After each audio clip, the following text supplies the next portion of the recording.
65 না বর্তমান বাংলাদেশে গড় আয়ু হচ্ছে 60 থেকে 65।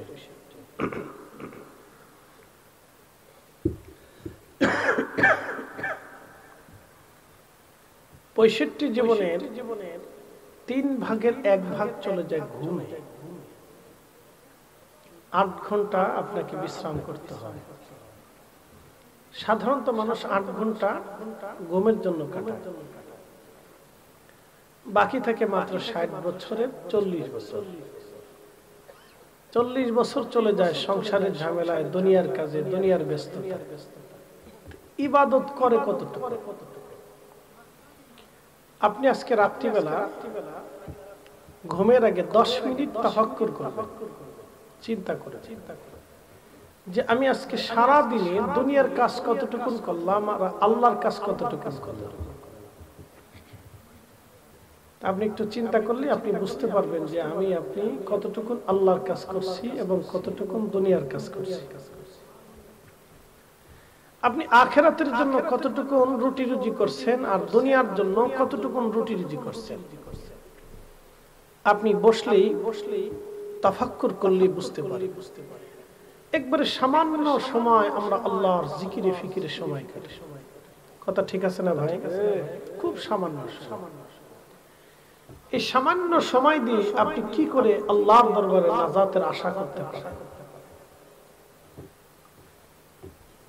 মিজানের পাল্লা প্রতিষ্ঠিত হবে, নেকি এবং গুনার পাল্লা ওজন হবে। তো সেই দিন আপনার নেকের পাল্লাটা দুর্বল হয়ে যাবে। নেকের পাল্লা যখন দুর্বল হবে তখন আপনার আখিরাত বড় কঠিন হয়ে যাবে। এই জন্য কিছু সময় আল্লাহর বেহেশতের বাগানে বসে থাকা, এটাও আমাদের জন্য অনেক বড় উপকার। আল্লাহ আমাদের সবাইকে আজকের মাহফিলে এই পর্যন্ত বসে থাকার তৌফিক আল্লাহ দিয়েছেন। একসাথে শুকরিয়া আদায় করে বলি আলহামদুলিল্লাহ। শোনেন, শিক্ষা দিয়ে, দীক্ষা দিয়ে, মেধা দিয়ে, সার্টিফিকেট দিয়ে, লেখাপড়া দিয়ে রসুল পাওয়া যায় না। যদি তাহা দিয়ে রসুল পাওয়া যায় তো তাহলে বেলাল রসুল পাইত না। কথা ঠিক আছে না ভাই? যদি অনেক বড় ডক্টর ডিগ্রি দিয়ে ইউনিভার্সিটি থেকে শিক্ষা দীক্ষা দিয়ে রসুল পাওয়া যায় তো তাহলে ওয়াসাল কারণে রসুল পাইত না। কি কথা কর না কেন? ঠিক আছে, রসুল পাইতে হলে আপনাকে একটা স্বচ্ছ ইশকে রসুলের কালব লাগবে, যে কালব রসুল প্রেমে জিন্দা থাকে। একসাথে বলবেন আল্লাহু আকবার। বর্তমান বাংলাদেশে মুসলমান আছে ধরেন 16 কোটি।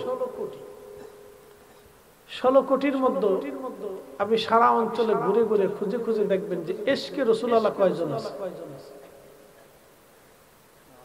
আপনি খুঁজে দেখেন, সারা মক্কার ভিতরে কেউ রসুলকে চিনল না, বেলাল চিনে ফেলল। আপনি বুঝেন তো? আবু জেহেল চিনল না, সে তো রসুলের বংশের সন্তান ছিল, চিনে নাই। আবু লাহাব চিনে নাই, উতবা চিনে নাই, সাইবা চিনে নাই, মুগিরা চিনে নাই। অথচ রসুলের বংশের, কুরাইশ বংশের তারা ছিল। তারা কুরাইশী ছিল, তাদের অন্তরে রসুলের প্রেম আসে না। আম্মা জান খাদিজাতুল কুবরা রাদিয়াল্লাহু আনহা রসুল চিনে ফেললেন। আমাদের বাংলাদেশের এক ভাই বলে ফেলছেন রসুল খাদিজাতুল কুবরার কর্মচারী ছিলেন, স্টাফ ছিলেন। শুনেন, ঘটনা হচ্ছে কি, লেখাপড়া হইলে আদবলা হওয়া যায় না। অনেক জানলেই সে আদবলা হয় না। আমাদের দেশের কিছু মানুষ আছে বেহুদে আজেরে, কিছু লোক পাগল। তো পাগল হইতে পারেন, দেশে তো শয়তানের পাগল কম নাই। শয়তানের পাগল তো বহু আছে, তাতে কি হয়েছে?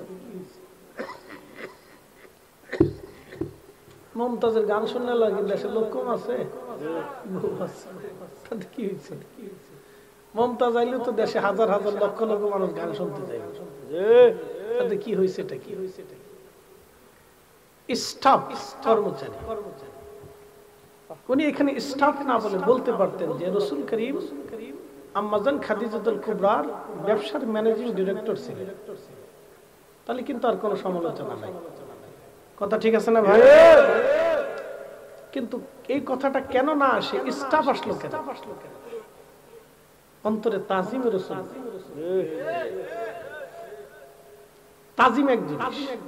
যেমন চেয়ারম্যান সাহেব আসছেন, চেয়ারম্যান সাহেবের থেকেও বয়স্ক একজন লোক এখানে উপস্থিত হলেন, ওনার চাইতেও বয়স্ক।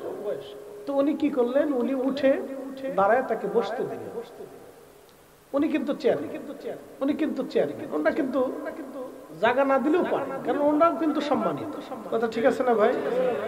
তো মুরব্বী যেহেতু ওনার বয়সের চাইতেও বড়, তো সেক্ষেত্রে উনি সম্মান করলেন। তার বোঝা গেল তার অন্তরে তাজিম বোধ, আদব আছে। কথা ঠিক আছে না ভাই? আমি যত বড় বক্তা হই, আমার উস্তাদ যদি এখানে আসে, তাহলে আমি কি করব? আমি দাঁড়ায় তাকে সম্মান করব না?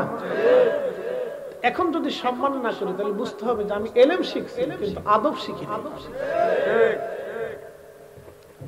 তো ভাষার সৌন্দর্যতা আপনি একটু বুঝেন, ভাষার সৌন্দর্যটা। আরবের ছোট্ট ছোট্ট বাচ্চারা রাসূল মদিনাতে ঢুকবে, সেই জন্য তারা অপেক্ষায় আছে। দীর্ঘদিন নবী কবে আসবে, কবে আসবে, কবে আসবে, উপকণ্ঠে দাঁড়িয়ে থাকে। কেউ খেজুর গাছের মাথায় চড়ে দাঁড়িয়ে থাকে, কবে আসবে, কবে আসবে, কবে আসবে। তো দেখতে দেখতে হঠাৎ রাসূল এসে গেলেন। তখন তো আর এত আধুনিক ফুল টুল সংবর্ধনা দেওয়ার কিছু ছিল না। তো খেজুরের ডাল ভেঙে বাচ্চারা দৌড়াচ্ছে আর বলতেছে, তালা আল বাদরু আলাইনা। আপনি শব্দ দেখেন, রাসূলের শানে শব্দমালা বুঝবেন।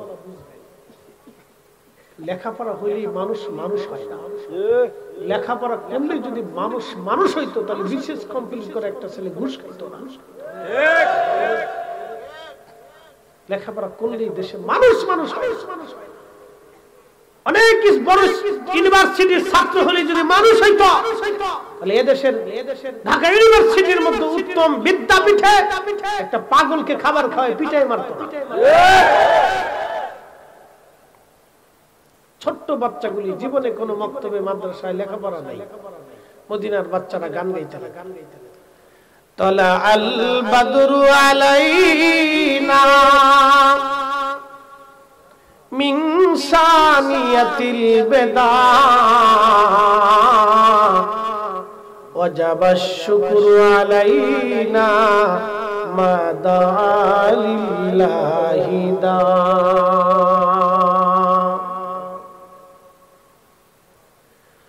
তালা আল বাদরু, বদর মানে চাঁদ। শুধু বদর মানে চাঁদ না, কমার মানেও চাঁদ, হেলাল মানেও চাঁদ। হেলাল অর্থ নতুন চাঁদ, কমার মানে একটা চাঁদ, কিন্তু বদর মানে পূর্ণিমার চাঁদ। ছোট্ট বাচ্চাদের রাসূলের প্রতি ভাষা বুঝে যাবেন। বেটা তো বলে স্টাফ, কর্মচারী, সে তো এখানে বলতে পারতো ম্যানেজিং ডিরেক্টর ছিলেন তিনি। আম্মাজান খাদিজাতুল কুবরার ব্যবসায়ের প্রধান ছিলেন তিনি। ঠিক আছে না? তাহলে কিন্তু কথাও হয়ে যেত, সম্মানও হয়ে যেত। আসলে তাই ছিল, আসলেই তো তাই ছিল। হ্যাঁ, চেয়ারম্যান সাহেব আসলেই তাই ছিল। তিনি রাসূল করিম আম্মাজানের ব্যবসায়ের প্রধান ছিলেন, ম্যানেজিং ডিরেক্টর ছিলেন। খুব মনোযোগ দিবেন।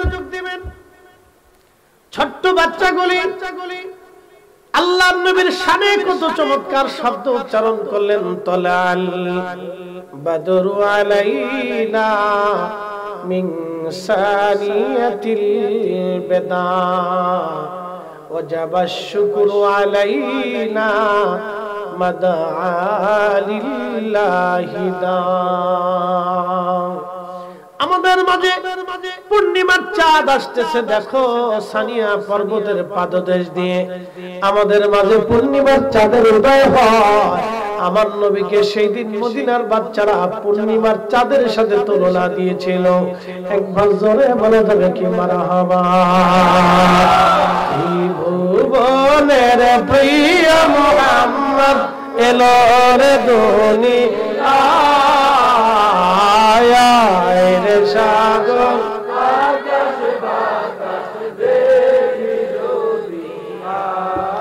আয় রে সাগর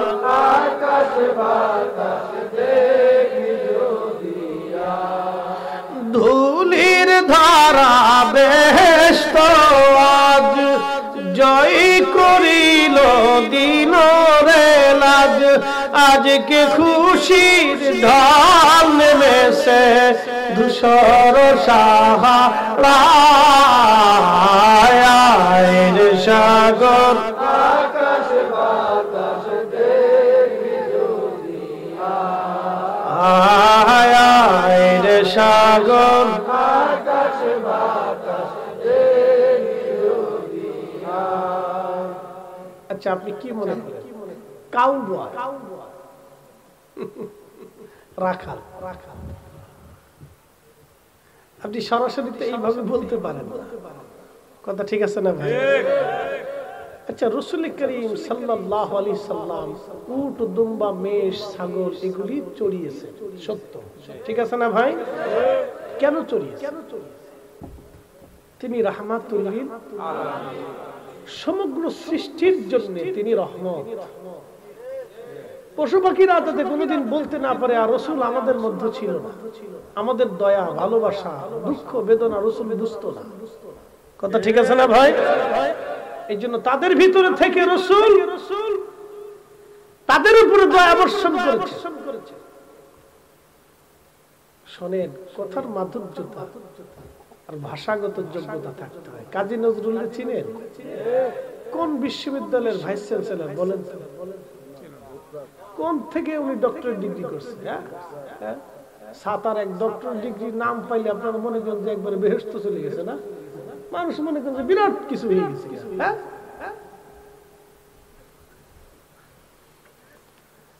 হাজিরিন শুনিয়া যাবেন কাজী নজরুল ইসলাম আন্ডার ম্যাট্রিক দুঃখের সংসারে মা তার নাম দিয়েছিল দুঃখ মিয়া আমাদের বাংলার শ্রেষ্ঠ সন্তানটা কবিতার ছন্দে রাসূলের শান লিখে গেলেন কত চমৎকার আমি যদি আরব হতাম ভাষা দেখছেন আমি যদি আরব হতাম মদিনারি পথ সেই পথ দিয়ে হেঁটে যাইতেন নূর নবী হযরত নূর নবী হযরত আল্লাহু আকবার একটা আন্ডার ম্যাট্রিক পাস একজন কবির জবান থেকে লেখনী থেকে কত চমৎকার চমৎকার ভাষা আসতেছে তৌহিদেরই মুর্শিদ আমার মুহাম্মাদের নাম মুর্শিদ মুহাম্মাদের নাম ওই নাম জপলেই বুঝতেই পারি খোদারি কালাম মুর্শিদ মুহাম্মাদের নাম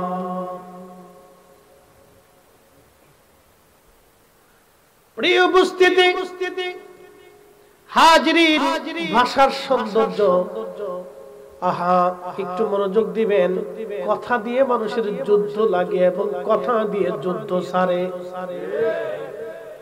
কথা দিয়ে কিন্তু যুদ্ধ লাগে কথা থেকে যুদ্ধ বন্ধ হয় একই কথা দিয়ে যুদ্ধ হয় আপনি একটু চিন্তা করবেন আল্লাহর নবী রহমতের নবীর হাজার হাজার লক্ষ লক্ষ হাদিস মুহাদ্দিসিন ইকরাম তারা লিপিবদ্ধ করেছেন আপনি যদি দেখেন রাসূল কারীমের প্রত্যেকটা ভাষার শব্দ চয়ন কত চমৎকার ছিল কত সুন্দর ছিল আল্লাহর নবীর কথাগুলি কত সুন্দর করে সাজানো গোছানো ছিল নবীজি বলেন আমার উম্মত তোমরা শুনে রাখো তোমরা শোনো ও আমার উম্মত তোমরা শুনে রাখো তোমাদের অন্তঃকরণের ভিতরে দেহের ভিতরে একটা গোশতের টুকরা আছে ইদা সালুহাত সালুহাল জাসাদ শব্দ দেখছেন কি চমৎকার ইদা সালুহাত সালুহাল জাসাদ যখন এই অন্তঃকরণটা পরিষ্কার থাকে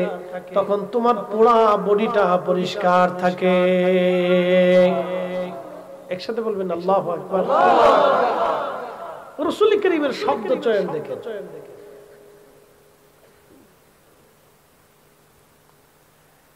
আল্লাহর নবীর ব্যাপারে শব্দ চয়ন কেমন হবে কুরআনুল কারীমের ভিতরে আল্লাহ জানাই দিলেন ইয়া আইয়ুহাল্লাযীনা আমানু লা তাকুলু রা'না ওয়া কুলু উনজুরনা ওয়াসমাউ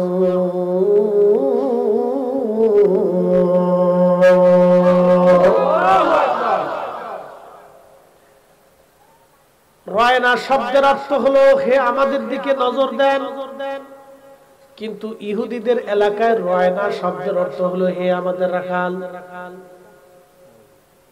ইহুদিদের কাছে রায়না শব্দের অর্থ হলো হে আমাদের রাখাল কিন্তু মদিনাতে রায়না শব্দের অর্থ হলো আমাদের দিকে নজর দেন ইহুদিরা এসে মদিনায় ঢুকলো রাসূলের সামনে বলতে লাগলো রায়না আমাদের দিকে নজর দেন ইহুদিদের উদ্দেশ্য ভিন্ন রকম তারা বুঝাইতে চায় রাসূল আমাদের রাখাল এইজন্য তারা বলল রায়না হে রাখাল আমাদের দিকে তাকান নাউজুবিল্লাহ বলবেন না আরো জোরে বলেন নাউজুবিল্লাহ রাসূল উট দুম্বা ভেড়া চড়িয়েছেন বিধায় কি আমরা বলতে পারবো তিনি রাখাল নবীজি দারিদ্রটাকে নবীজি বরণ করে নিছেন বিধায় কি আমরা বলবো যে রাসূল ফকির ছিলেন মিসকিন ছিলেন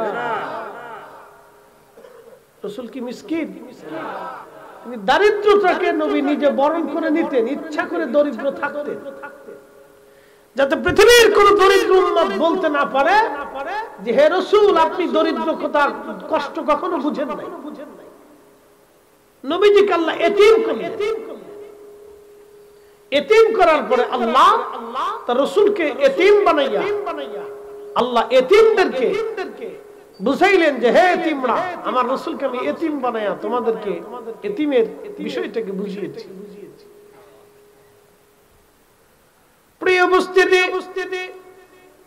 রায়না শব্দ দিয়ে কাফেররা বুঝতো আমাদের রাখাল ইহুদিরা এসে হাসি তামাশা করত আল্লাহ কোরআনের আয়াত নাজিল করে দিলেন বললেন ইয়া আইয়ুহাল্লাযীনা আমানু লা তাকুলু রায়না ও ঈমানদাররা তোমরা রায়না শব্দ আমার রাসূলের বেলায় বলো না বলো আকুলু উনজুরনা আমাদের দিকে দয়ার নজর দেন উনজুরনা আমাদের দিকে দয়ার মেহেরবানির নজর দেন আমাদের দিকে দয়ার দৃষ্টি দেন মায়ার দৃষ্টি দেন একবার জোরে বলা যাবে কি মারহাবা ভাষার রাসূলের শানে শব্দ চয়ন কেমন হবে শিক্ষাকে দিছে এত তাফসীর পড়েন এই তাফসীর পড়েন না ডক্টর ডিগ্রি করছেন আপনি আমরা বললে বলবেন যে বিরোধিতা করতেছি 6 মাস লেখাপড়া করে এসে এইডি শিখছেন তা আমাদের মতো প্রত্যেকদিন 2-3টা মাহফিল করলে তো আপনি সকালে দুপুরে করতেন দুপুরে রাতে করে ফেলতেন ঠিক কি কথা কন না কেন তো প্রত্যেকদিন 2টা মাহফিল করলে তো একজনে 4 ঘন্টা ওয়াজ করতেন আমি তো 2 ঘন্টার নিচে আলোচনা করি না 1.5 ঘন্টা করলে অনেকে বেজার হয় কিন্তু হুজুর আল্লাহ আমার হুজুর উঠলো আর নেমে গেল গা আমাদের মতো 4 ঘন্টা ওয়াজ করলে তো আপনি খালুরে বাপ কইতেন বাপরে খালু কে বলেন কারণটা কি শুনুন এগুলো হচ্ছে আল্লাহর দয়া কথা ঠিক আছে না ভাই আপনি রাসূলের পক্ষে থাকাটা আল্লাহর দয়া ঠিক আমি বলতেছি আমার এই ভাইটা জানি গাজী মোহন সাহেব বড় মায়া করে আনছেন ওনার আমি বুঝতে পারছি যে উনি বেলাল রাদিয়াল্লাহু আনহুর ওয়াজটা মানে খুব বেশি শোনেন এবং এটা ওনার দিলে খুব আকৃষ্ট করেছে ইশকে রাসূলের তাড়না থেকে উনি বলছেন এই ওয়াজটা করার জন্য তো আমি এদিকেই ফিরে যাব শুধু মুক্তাসার আপনাদেরকে নিয়ে একটু বুঝাইতেছি যে শানে রাসালাতটা কি জিনিস খুব মনোযোগ দিবেন মদিনার ছোট্ট ছোট্ট বাচ্চাগুলি কত চমৎকার সুন্দর শব্দ চয়ন দিয়ে আল্লাহ রাসূলের সঙ্গে মাধুর্যময় কথা বলতেন, সুন্দর সুন্দর কথা বলতেন, চমৎকার চমৎকার শব্দমালা দিয়ে রাসূলকে বুঝাইতেন, মানুষকে জানাইতেন। সাহাবীরা সুন্দর সুন্দর শব্দমালাগুলি, হাদিসের আল্লাহর নবীর সুন্দর সুন্দর কথাগুলি মানুষকে শোনাইতেন। দেখেন আল্লাহর নবীর ব্যাপারে শব্দ চয়ন কেমন হবে, কোরআনুল কারীমে আল্লাহ রাব্বুল আলামিন সেটাও বুঝিয়ে দিলেন, জানিয়ে দিলেন। এত তাফসীর আপনারা পড়েন, এই তাফসীরের বেলায় কেন দুর্বল হন? তার বলে হলো মূলে দোষ, গোড়ায় দোষ। রাসূলের ইজ্জত আপনাদের কাছে নিরাপত্তা নাই, তো আল্লাহর ইসলাম কি করে আপনাদের কাছে নিরাপত্তা পাবে?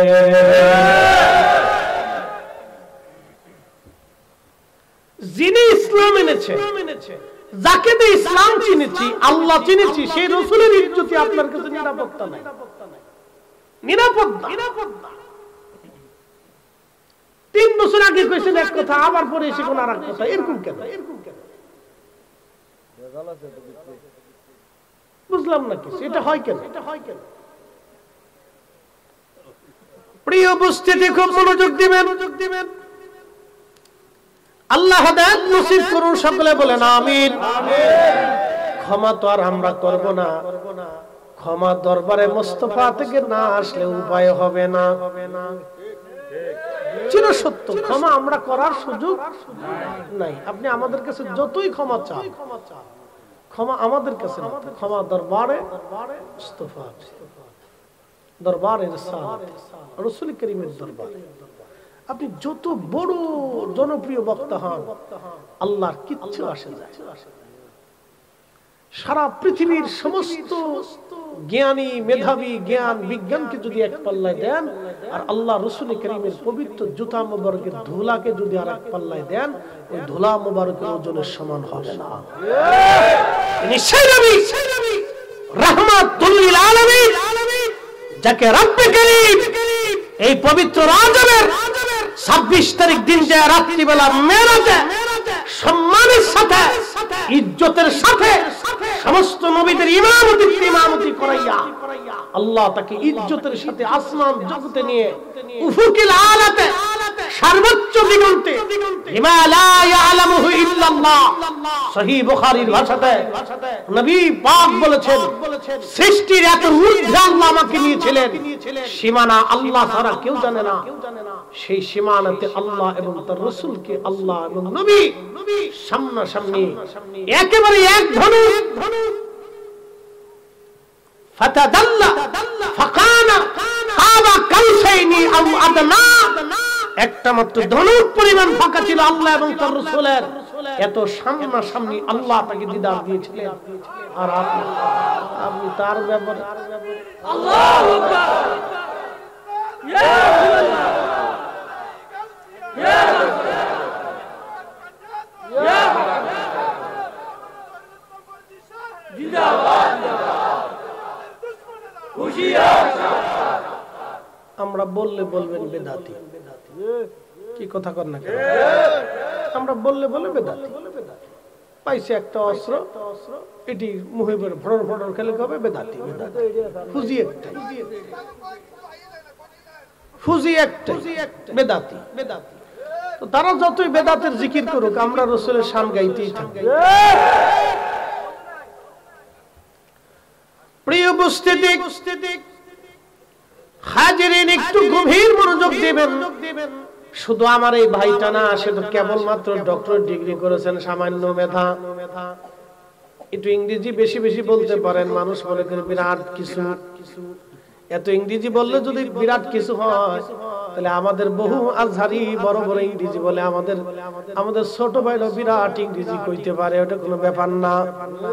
বাজান, খুব মনোযোগ দিয়ে কথাগুলি শুনবেন, এগুলি আমাদের বিষয় না, একটু মনোযোগ দিয়ে কথাগুলি শুনে যাবেন। পৃথিবী বিখ্যাত বড় বড় বড় বড় বড় বড় বড় বড় মুহাদ্দিস ইমাম যারা ছিলেন, আল্লাহু আকবার, আল্লাহ রাসূলের শান বলতে যাইয়া, আল্লাহর নবীর ইজ্জতের কথা বলতে যাইয়া ভুরি ভুরি কিতাব তারা লিখেছেন। কিন্তু বিশ্ববিখ্যাত ইমামদের ভিতরে একজন লোক আছেন, তার নাম ইবনে তাইমিয়া।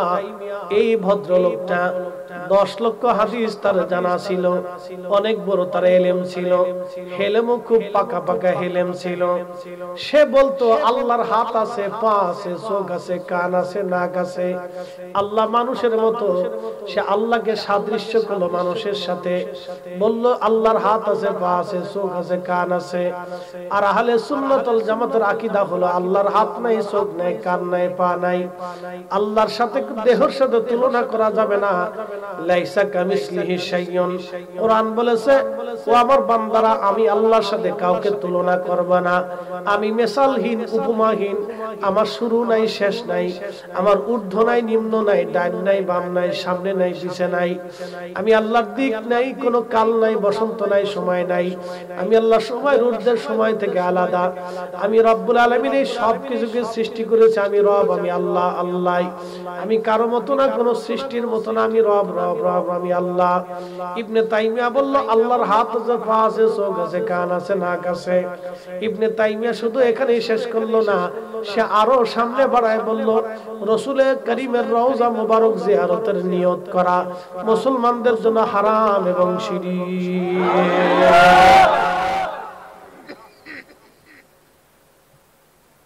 কি বুঝলেন? এবার আসেনি কিছু? 10 লক্ষ হাদিসের আর কিছু আছে?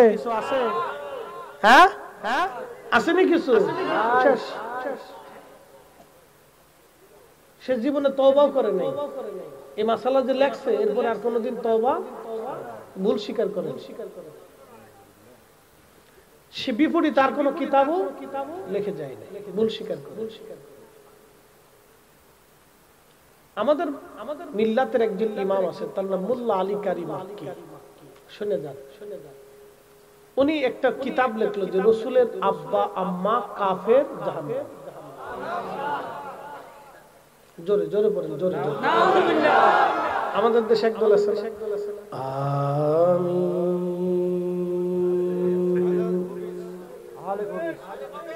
এদের বিশ্বাস আকীদা হলো আল্লাহর রাসূলের আব্বা আম্মা দুইজন কাফের এবং জাহান্নামী। এবার আপনারাই বলে যান, যারা শিক্ষিত সমাজ আছে মনে মনে তাদের দিকে দিল রুজু হয়ে গেছে, অনেকের আছে, আছে না ভাই? আমাদের দিকে দিল কিন্তু নাই, তাদের দিল হলো ওই দিকে।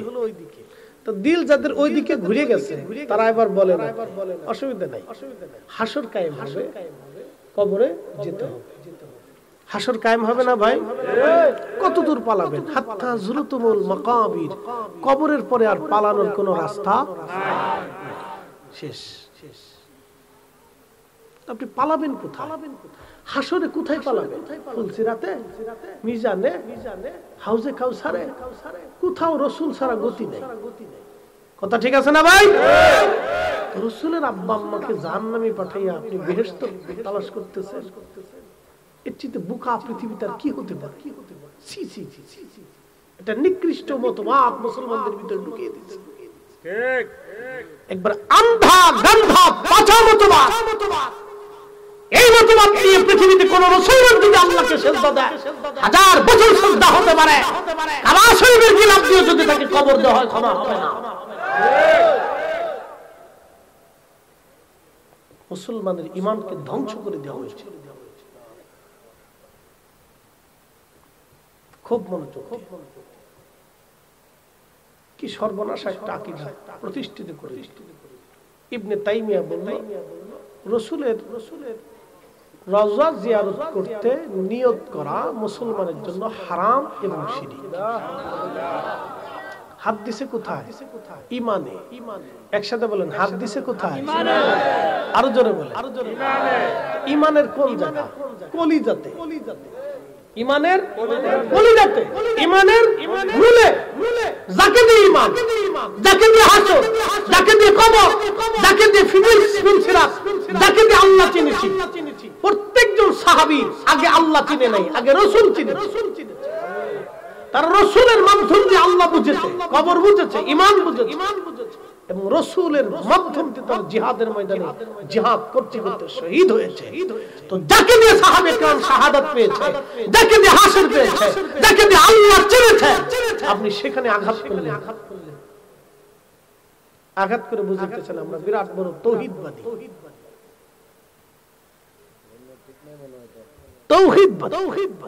তৌহিদি আমাদের পরিচয় কি? মুসলমান। যারা বলেন আমরা কি, একসাথে বলেন আমরা কি মুসলমান। প্রিয় উপস্থিতি, সম্মানিত হাজিরিন, মনোযোগ দিবেন। ইবনে তাইমিয়া বলল, রাসূল কারীমের রওজা মোবারক জিয়ারতের নিয়ত করা মুসলমানদের জন্য হারাম এবং শিরক। এর বিপরীতে যিনি সর্বপ্রথম কলম ধরেছিলেন তার নাম ইমাম তাকিউদ্দিন সুবকি আশ-শাফিঈ। তিনি একটা কিতাব লিখেছেন আশ-শিফা ওয়াস সাকাম। এই কিতাবের ঘটনাই হলো হযরত বেলালের ঘটনা। এই কিতাবের ঘটনা থেকে আমি বেলালের ঘটনা বলেছিলাম। আল্লামা ইমাম তাকিউদ্দিন সুবকি রাহমাতুল্লাহ আলাইহি সেই সময় একজন বড় আশিক রাসূল ছিলেন। তিনি মিশরের অনেক বড় বিখ্যাত মুহাদ্দিস ছিলেন। তিনি আর বরদাস্ত করতে পারলেন না, হায় হায় এত বড় ঈমান বিধ্বংসী কথা মুসলমান লিখতে পারে না। তখনই ইবনে তাইমিয়ার প্রতিবাদে তিনি কিতাব লিখলেন আশ-শিফা ওয়াস সাকাম। আশ-শিফা ওয়াস সাকাম, একবার জোরে বলা যাবে কি মারহাবা। তিনি বহু দলিল দিতে লিখতে শেষ পর্যন্ত হযরত বেলালের এই ঘটনাটা লিখেছিলেন। আল্লাহর নবী রাসূল কারীম সাল্লাল্লাহু আলাইহি সাল্লাম মদিনাতুল মুনাওয়ারায় হিজরত করে চলে গেলেন। আযান প্রবর্তন হলো, আযান আসলো, আযান আসার পরে আযান যখন আসলো তখন আল্লাহ পাক আযানের শব্দ বলায় আশহাদু, আল্লাহর জায়গা আশহাদু আন্না মুহাম্মাদুর রাসূলুল্লাহ লিখে দিলেন। একবার জোরে বলা যাবে কি মারহাবা। শব্দ কি আমরা দিয়েছি না আল্লাহ দিয়েছেন? আল্লাহ। বন্ধু, মক্কাতুল মুকাররমা ইসলামের জন্য হযরত বেলালের আত্মত্যাগ অত্যন্ত কঠিন ছিল। আহা, ইসলামের জন্য যত মানুষ রক্ত ঝরিয়েছে তাদের মধ্যে হযরত বেলালের রক্তটা বেশি পরিমাণে ছিল। আপনারা দেখেছেন মাঝে মধ্যে ভারতে মুসলমানদেরকে পিটায়।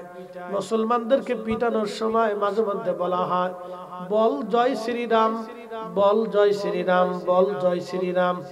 এই কথা বলে মুসলমানদেরকে পিটানো হয়, মুসলমানদেরকে পিটায়। আর মুসলমানদেরকে পিটানোর পরে মুসলমানরা বাঁচার জন্য তারা সবাই বলে ফেলে জয় শ্রীরাম, জয় শ্রীরাম। মুসলমানরা জয় শ্রীরাম বলে, মুসলমানরা বাঁচার জন্য জয় শ্রীরাম বলে। মুসলমানরা যখন বাঁচার জন্য জয় শ্রীরাম বলে, ঠিক 1450 বছর আগে ইসলামের জন্য মার খেলেন হযরত বেলাল। এত পরিমাণে পিটানো হয়েছিল, একটা বার থেকেও মুসলমানদের হযরত বেলালের জবান থেকে একটা বারের জন্য আল্লাহর পবিত্র কালাম একত্ববাদের সাক্ষ্য হযরত বেলালের জবান থেকে একটা মিনিটের জন্য কখনো তারা কেড়ে নিতে পারে নাই। শুধু বারে বারে বারে বারে আহাদ আহাদ আহাদ আহাদ শব্দ বলেছিল। একবার জোরে বলা যাবে কি মারহাবা। তেলের গাড়ি তেলে চলি, হাওয়ার গাড়ি হাওয়ায় উড়ে, বিনা তেলে চালাই গাড়ি নবী সুলাইমান। আমরা সেই মুসলমান, আমরা সেই মুসলমান। কথা বলেন ঠিক কিনা? প্রিয় চান্দিরাবাসী মনোযোগ দিবেন। প্রিয় নবীজি হিজরত করে মদিনায় যাওয়ার পরে আযান প্রবর্তন হলো। আপনারা দেখবেন মদিনা শরীফের ভিতরে রওজা শরীফ থেকে ডানে যে রিয়াজুল জান্নার প্রথম মিম্বার শরীফ, নবীজির মিম্বার শরীফ, মিম্বার শরীফ থেকে পিছনের দিকে ডান অংশে দেখবেন একটা ছাদের মতো সুন্দর করে করে রাখা হয়েছে। ওই ছাদের মতো ছোট্ট একটা জায়গাতে মুয়াজ্জিনরা উঠে ওইখানে দাঁড়ায় দাঁড়ায় এখন আযান দেয়। বলে কারণ কি, এইটা ছিল বনু নাজ্জার গোত্রের একজন মহিলা সাহাবীর সাদ ঘর ছিল। এই ছোট্ট ঘরের উপরে দাঁড়ায়া দাঁড়ায়া হযরত বেলাল আযান দিতেন। ওটা পরবর্তীতে মসজিদে নববীর অংশ বানানোর পরে ওই জায়গাটা ওইভাবেই মুসলমানরা নির্ধারিত করে রেখে দিয়েছেন।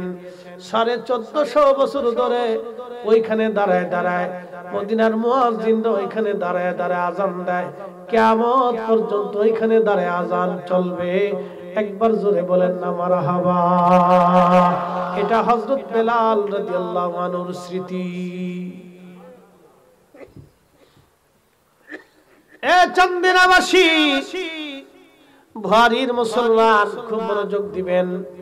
আল্লাহর নবী মুয়াজ্জিন বেলাল আযান দিতেন আর নবীজি নামাজে আসতেন, আযান দিতেন, নামাজে আসতেন। দীর্ঘদিন এইভাবে পার হলো। আল্লাহর নবীর তিরোধানের সময় ঘনিয়ে গেল। রাসূল দুনিয়া থেকে চলে যাবেন। দীর্ঘদিন ধরে অসুস্থতায় বোধ করতেছেন, কষ্ট হচ্ছিল নবীজির। প্রথম দিন জিবরাইল আসছে, ইয়া রাসূলুল্লাহ, আল্লাহ জানতে চেয়েছেন আপনি কেমন আছেন। আল্লাহ সবই জানেন। জিবরাইলকে নবী বললেন, জিবরাইল, আমি অসুস্থতা বোধ করতেছি, আমার শারীরিক ভাবে আমি অসুস্থতায় আছি। জিবরাইল চলে গেলেন। দ্বিতীয় দিন আবার আসছে, হুজুর আল্লাহ পাঠিয়েছেন আপনার খোঁজ নেওয়ার জন্য। হুজুর আপনি কেমন আছেন? জিবরাইলকে নবী বললেন, জিবরাইল আমি অসুস্থ আছি, ভালো লাগে না, অসুস্থতা বোধ হয়, খারাপ লাগে। জিবরাইল চলে গেলেন। তৃতীয় দিন আবার আসছে, ইয়া রাসূলুল্লাহ আপনি কেমন আছেন? আল্লাহ পাঠাইছে। বলে জিবরাইল আল্লাহকে বলো আমি অসুস্থতা বোধ করতেছি। জিবরাইল আবার চলে গেলেন। চতুর্থ দিন জিবরাইল এবং আজরাইল দুইজন একসাথে আসছে। একসাথে এসে অনুমতি চাইলেন।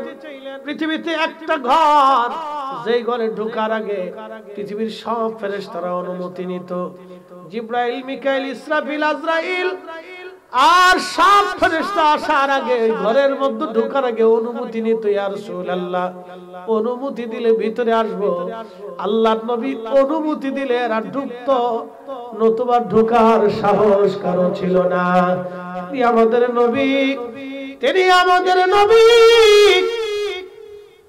তিনি হাবিবুল্লাহ রাহমাতুল লিল আলামিন, সাইয়্যিদুল কাউনাইন ওয়াস সাকালাইন, সাহেবে মাকামে মাহমুদ, সাহেবে মেহশার, সাহেবে কুরআন, সাহেবে জান্নাত। তিনি মহা ইজ্জত ওয়ালা, যার ইজ্জতের পরে আর কারো ইজ্জত নাই। তিনি আমাদের নবী, আমাদের নবী। তার দরজায় ঢোকার আগে জিবরাইল, আজরাইল ইজাজত ছাড়া ঢুকতে পারতো না। একবার জোরে বলা যাবে কি মারহাবা।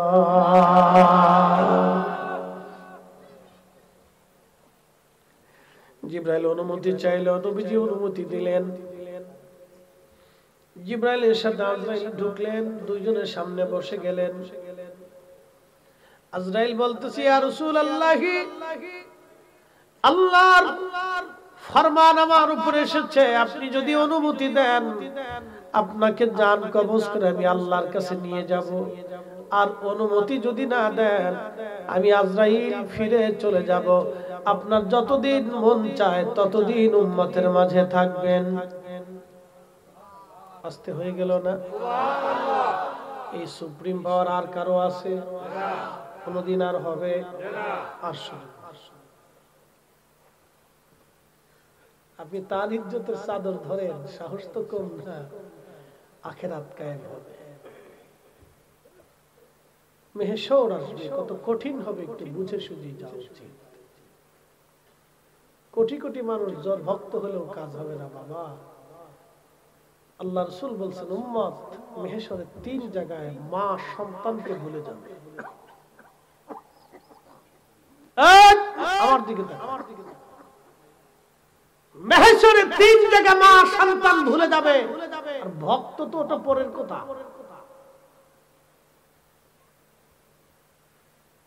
মা সন্তানকে ভুলে যাবে। এবার বুঝতে পারতেছেন পৃথিবীর সবাই সন্তানকে ভুললো, মা ভুলে না।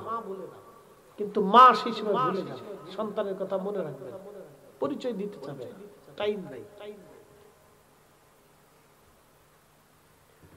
প্রিয় রাসূল বলেছেন ওই সময় আমি উম্মত তোমার জন্য দাঁড়িয়ে থাকবা। একসাথে বলেন না ইয়া রাসূলুল্লাহ।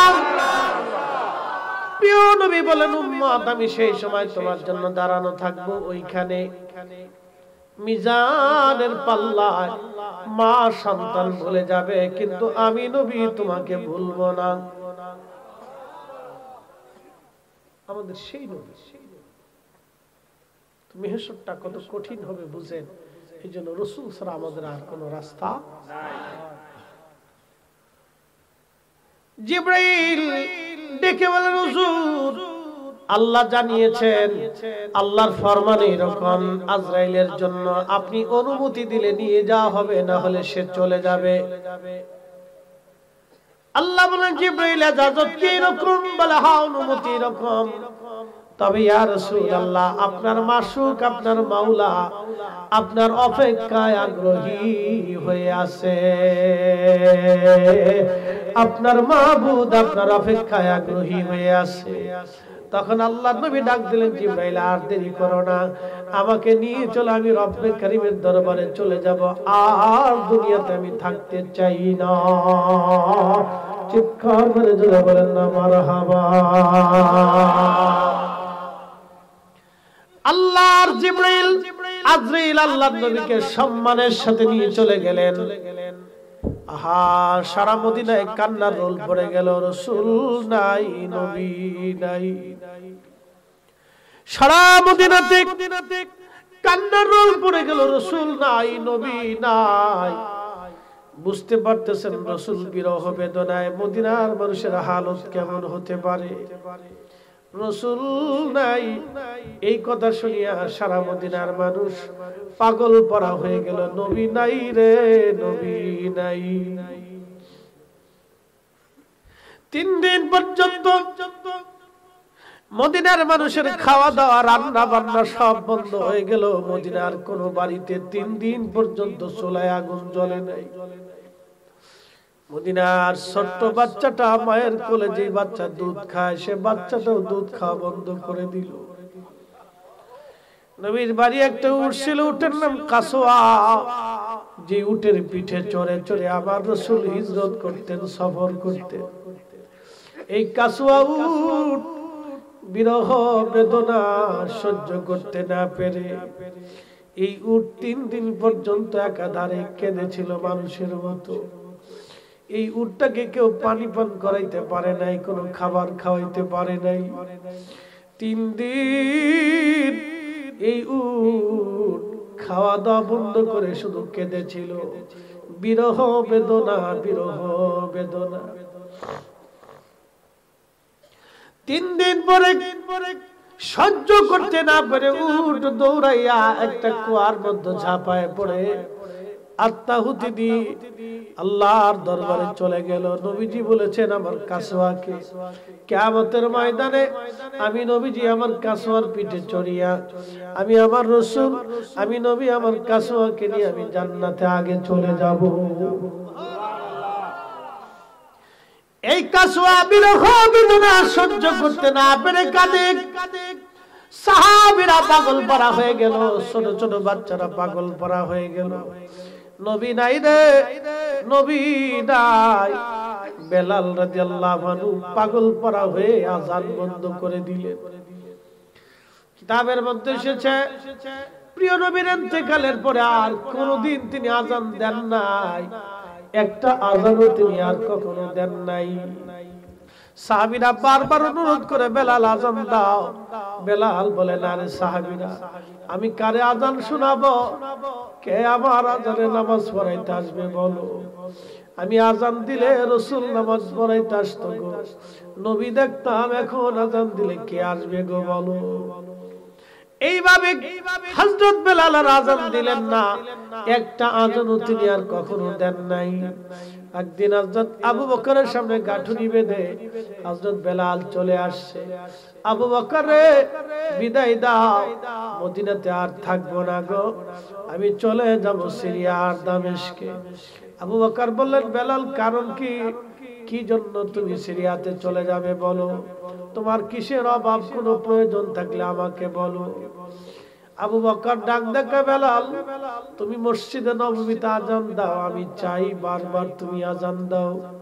বেলাল ডেকে বলল, আবু বকর তুমি কি আমাকে স্বাধীন করেছিলে, কিনে এনেছিলে উমাইয়া থেকে, নিজের জন্য না আল্লাহর জন্য?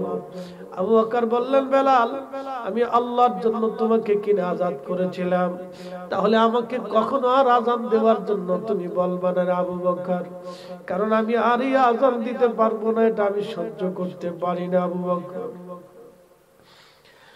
বেলালের অভিমত হচ্ছে, আবু বকর আমি রওজা শরীফ দেখলে আমার কলিজায় মানে না, মদিনায় আমি আর থাকতে পারবো না, আমার কলিজা ফেটে ফেটে আসে, আমার পক্ষে সম্ভব না।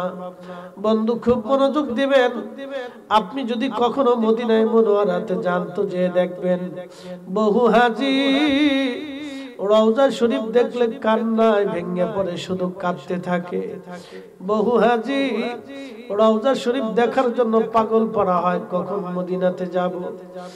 বাংলাদেশে এমন মানুষ আছে নিবৃতে নির্জনে শুধু কাঁদে, কখন আমি মদিনায় যাব, আমি মদিনায় যাইতে পারবো নি,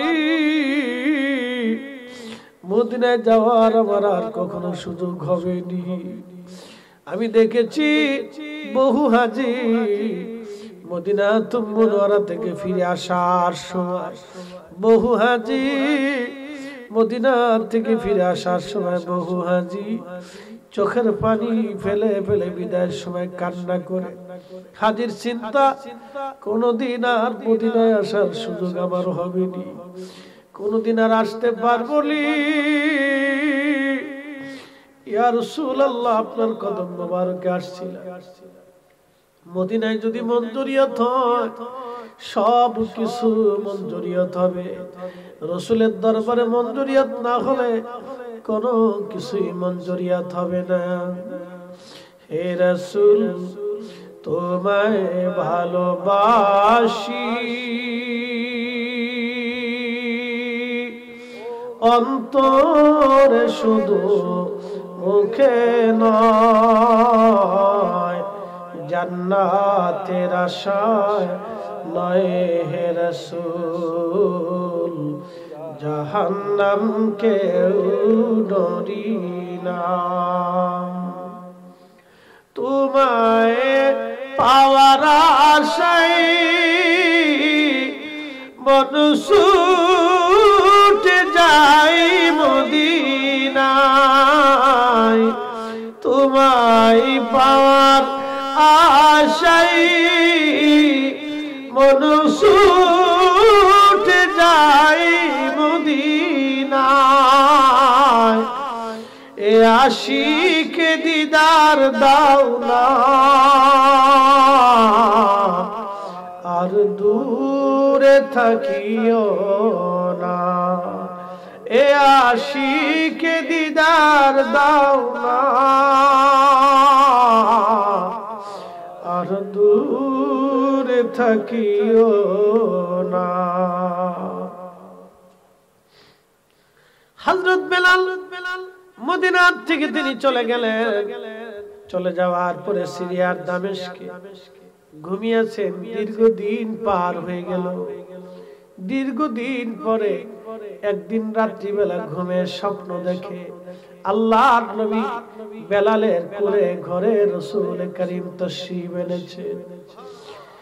বেলালকে ডাকতে বলে, বেলাল ও বেলাল আমার সাথে কেন এমন জুলুম শুরু করছো তুমি?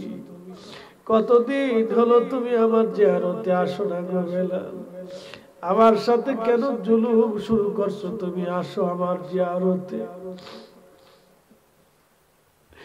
বুঝতেই পারতেছেন আমার নবী জিয়ারতের জন্য বেলালকে ডাকে, তার মানে জিয়ারত মানে সাক্ষাৎ।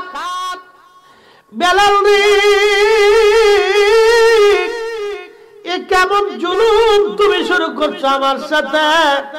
কতদিন হলো তুমি আমার জিয়ারতে আসো না রে বেলাল, আয় আমি নবীর জিয়ারতে আয়। স্বপ্নখানা দেখার পরে বেলাল পাগল হয়ে গেলে ঘুম থেকে উঠে সুদূর সিরিয়া থেকে বেলাল রওনা হয়ে গেলেন মদিনার পানে। 2-4 কিলোমিটার না, শত শত হাজার হাজার মাইল মরুভূমি, মরুদ্যানের পথ বে বে বে বে আশিক রাসূল হযরত বেলাল সিরিয়ার দামেস্ক থেকে মদিনাতুল মুনাওয়ারাতে এসে রাত্রি বেলা তাহাজ্জুদের সময় আল্লাহর হাবিবের রওজা শরীফ কাঠের জালি দিয়ে তখন ঘিরে রাখা ছিল।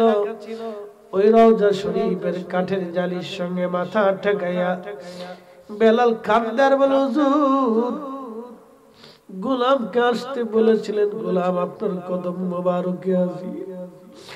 ইয়া রাসূলুল্লাহ, আপনার গোলাম আপনার কদম মোবারকে আসছে, আপনি আসতে বলেছিলেন, আমি আসছি নবী গো, আমি আসছি। ইয়া রাসূলুল্লাহ, আপনার কদম মোবারকে হাজির হইছি। আল্লাহর নবী বলতেন, মান যারা কবরি ওয়াজাবাত লাহু শাফাআতি ইয়াউমাল কিয়ামা, দুনিয়াতে আমার রওজা জিয়ারত যে করবে কিয়ামতের মাঠে থেকে সুপারিশ করা আমার জন্য ওয়াজিব হবে। চিৎকার মেরে ধরে বলেন, ইয়া রাসূলুল্লাহ, আমি জানি প্রেমে পাগল সে তো মদিনা, আমি জানি প্রেমে পাগল সে তো মদিনা, প্রেমানলে পুরে মরি, প্রেমানলে পুরে মরি ওহে রব্বানা, আমি জানি প্রেমে পাগল সে তো মদিনা।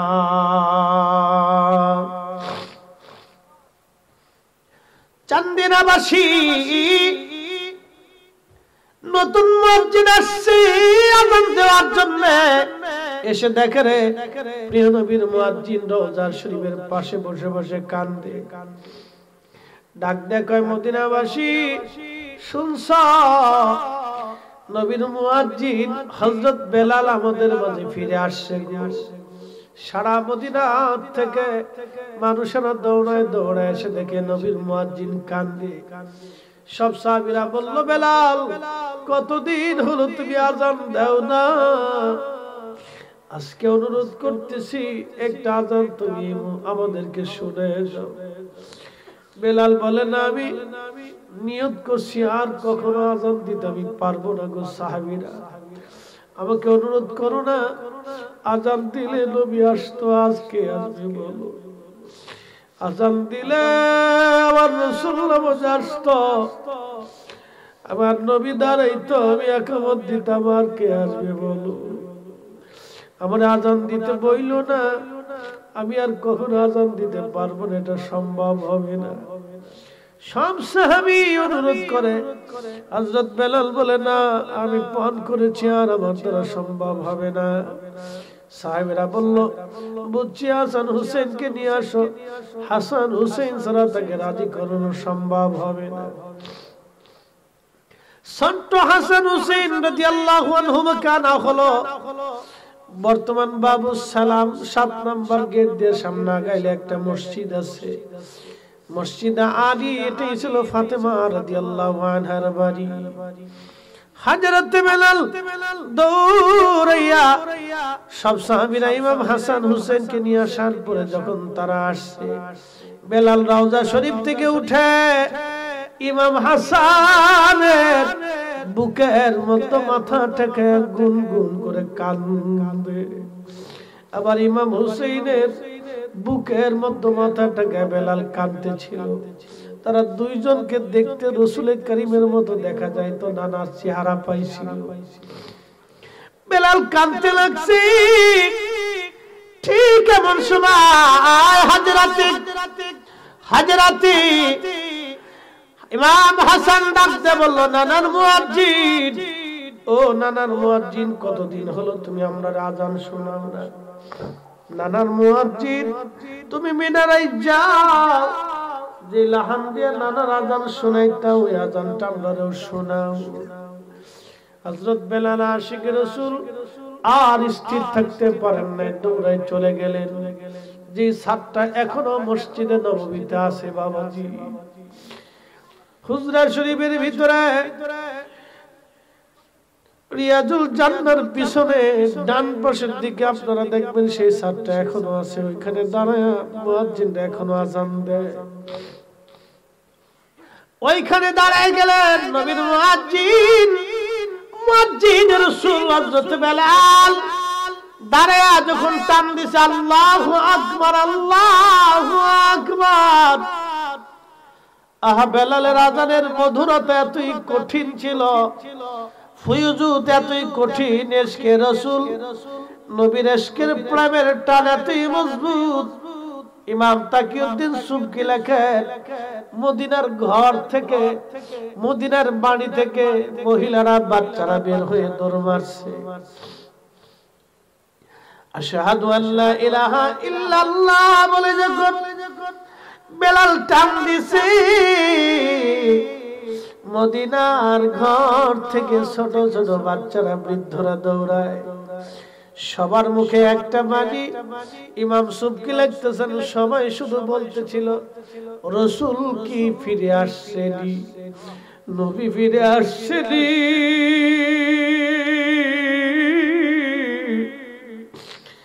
রাসূল ফিরে আসছেনি,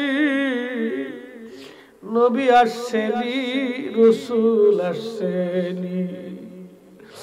বেলালের মতো আশিক যদি আমরা হইতাম, বেলালের মতো আশিক যদি আমরা হইতাম,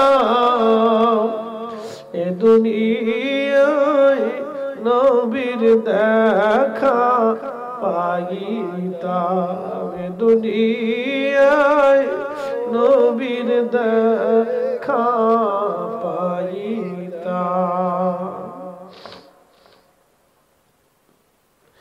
প্রিয় উপস্থিতি, সারা মদিনার মানুষের একই কথা, নবী আসছেনি, নবী আসছেনি। মদিনার ঘর থেকে বাচ্চারা, ছোটরা, জোয়ান, বৃদ্ধ সবাই বের হয়ে চলে আসছে। সারা মদিনার মানুষ দৌড়ায় দৌড়ায় কান্দে, রাসূল আসছেনি, নবী আসছেনি বলো। বেলাল যখন টান দিছে আশহাদু আন্না মুহাম্মাদার রাসূলুল্লাহ, ইমাম সুবকি লিখতেছেন, পৃথিবীতে কারো আজানে কখনো পৃথিবী কাঁপে নাই, কারো আজানে কোনোদিন আর পৃথিবী কখনো কাঁপবে না। কিন্তু বেলালের আশহাদু আন্না মুহাম্মাদুর রাসূলুল্লাহ বলে টান যখন দিয়েছে, ঠিক তখনই মদিনার মাটিগুলি থর থর থর থর করে কেঁপে উঠছে। বুঝতেই পারতেছেন মদিনার মাটি ইশকে রাসূলের তাড়না, বিরহে বেদনা, মদিনার মাটিগুলি আওয়াজে থরথর করে কেঁপে উঠলো। রাসূল প্রেমে মাটি কেঁপে উঠেছে। যখনই মাটি কেঁপে উঠল, তখনই বেলাল অজ্ঞান হয়ে গেলেন। সারা মদিনাতে কান্নার রোল।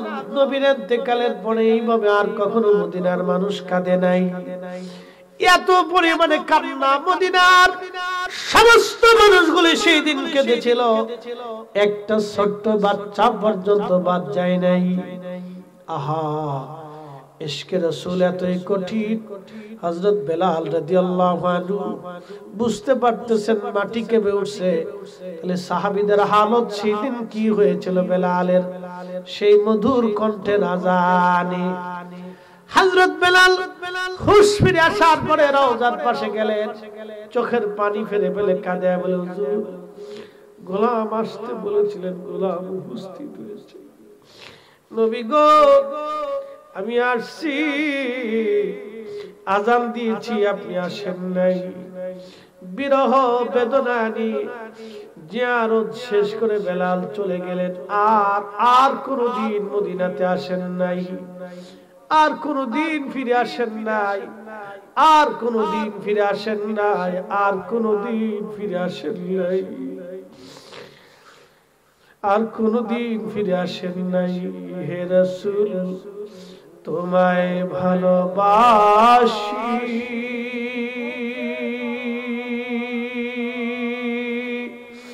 অন্তরে শুধু মুখে নয়।